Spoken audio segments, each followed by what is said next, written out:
takes, what, 9.9 times out of 10? Just missed that one.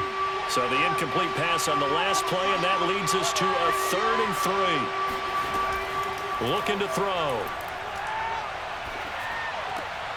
Throwing for his running back, and he's got him complete.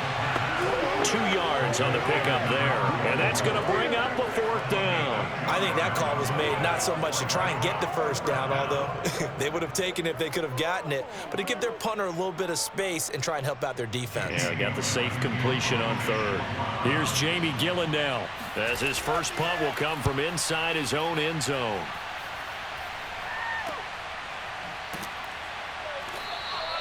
.42 yards on the punt, just 2 on the return.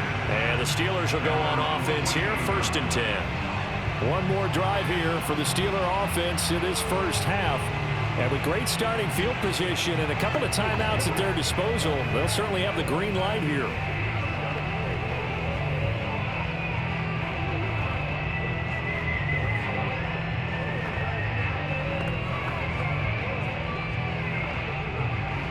Good starting field position for them as they come up 1st and 10, just shy of midfield at the 48.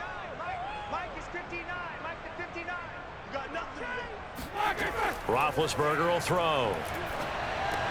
And hauled in by the tight end Miller. The Steelers signal for the 2nd of their timeouts as the stoppage will come with 23 seconds to go till halftime.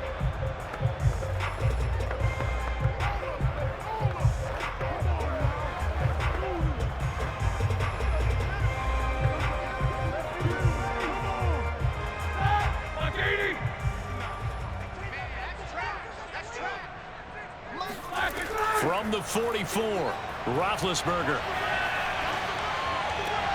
Finding Miller once more, complete.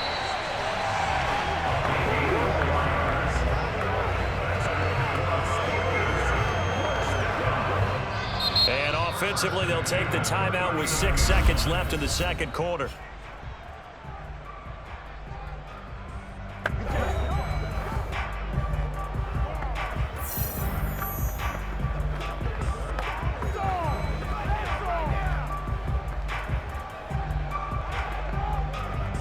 So even though it's 1st down, here's the field goal unit on now to try to get 3 before halftime. This will be from 56 yards out. And his kick is good. He got every bit of that one as it's good from 56 yards out. So they do get 3 points, but that's now 3 drives with only the 3 points, not a ratio that's going to win you many ball games. Not at all, Brandon. And think about it this way. We all know payoff is the key, right? And wouldn't we love to have the concession on every T-shirt that's been printed in football that says finish on it? Because that's the mantra everywhere. Got to be able to finish drives, put points on the board.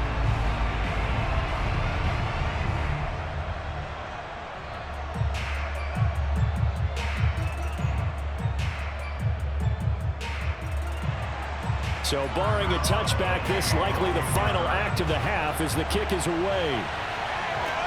This will be fielded inside the 5. That's it, baby. So we come upon halftime, and it's the visiting Browns with the lead. As we'll send you down to Orlando, and we check in with Jonathan Coachman for our EA Sports Halftime Report. Coach. All right, Brandon, thanks very much. Welcome, everybody, to our abbreviated version of the EA Sports Halftime Report. First things first, let's get a check on the next-gen stats from that first half for the Browns. And it was a tricky half to figure out numbers-wise. They've got the lead, but you'd figure they're definitely talking about ways to get this passing game back on track. And meanwhile, for the Steelers, they too have found passing lanes to be hard to come by so far. As you see by the numbers, they'll need to figure that out in the second half. Okay, Coach, yeah, adjustments likely going to play a big role in this 3rd quarter in what's been a tight contest so far.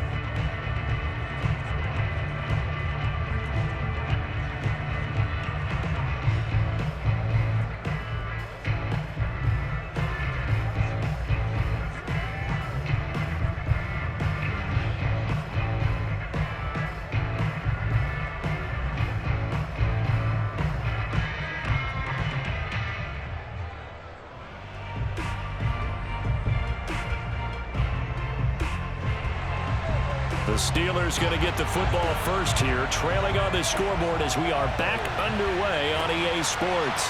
This will be fielded inside the 5 and beyond the 20, but not by much. In fact, just a yard pass there to the 21. The Steeler offense now with a football first here to begin the third quarter. It's been a tight game to this point. What do they need to do, Charles, to break through in the second half and take the lead? Well, I think the first thing they need to do is thank their defense for keeping them in this game. And, you know, I think the defense is saying back to them, why don't you guys focus on getting some first downs, put some drives together, give us a little bit of a break here. If we can get some rest, we'll play even better for you. And, oh, by the way, pay off a few of those drives with some points, too. They'll start on the ground with Harris. And he got blown up on that play. Back at the 20. 2 yards the loss, 2nd and 12. With his size, he's a tough man to bring down, but they do a nice job there stopping his progress and not allowing him to get back to the line of scrimmage.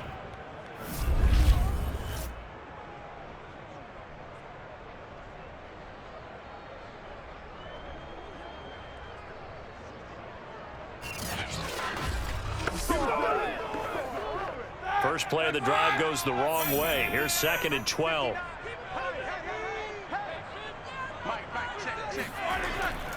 They stay on the ground. Again, it's Harris. And he's able to get out to the 32, brought down there. 43 yards on the ground for him so far. So from 2nd and long, now we go to 3rd and very manageable. Yeah, they love that phrase, don't they? Because as an offensive coordinator, you can keep people a little bit off balance and guessing because you don't have to throw it. You can come back with a strong run game if you want to. And if you're in 4-down territory, that really opens things up for you. And eventually taken down, but how about that athletic spin move we saw? Gives him the first down yardage. What would you have said to me if I told you in pregame that Big Ben and Antonio Brown wouldn't have hooked up until the second half?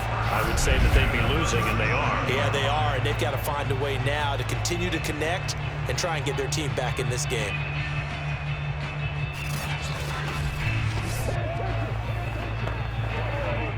Line of scrimmage, the 37 on 1st and 10. Now Roethlisberger. Throws right side, and that's complete.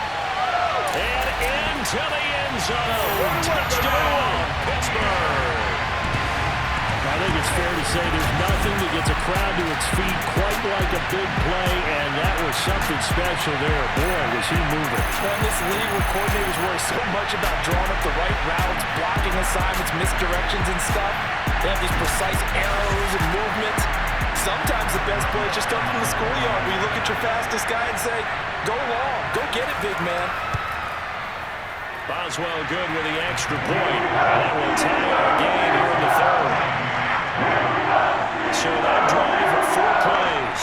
And it ends with the Steelers finding the end zone.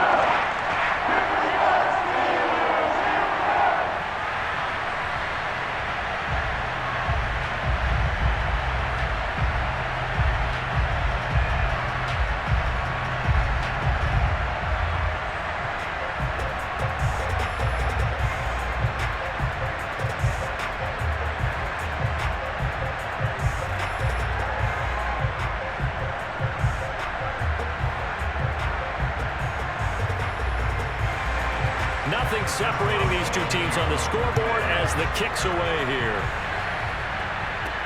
Taken at the goal line. And out a little across the 25 to the 27.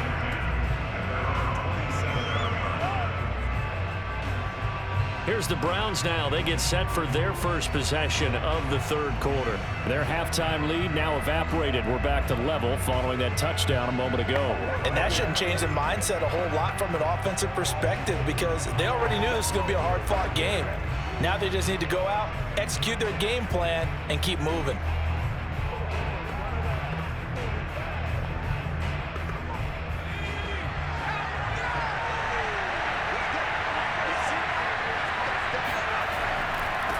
And he'll give it here to his running back. And he'll maneuver his way forward for about 4. 2nd and 6. Well, the end of all that hitting and hollering, it was a 4-yard run, so the offense is going to go back to huddle and feel pretty good about themselves. Defensively, you have to feel okay because you didn't let it turn into a bigger run, but the goal, shut it down for 2 yards or less. That's when you start to feel good about yourselves. And he'll get this up only to about the 33. 2 yards the gain there, and now they're left with a 3rd and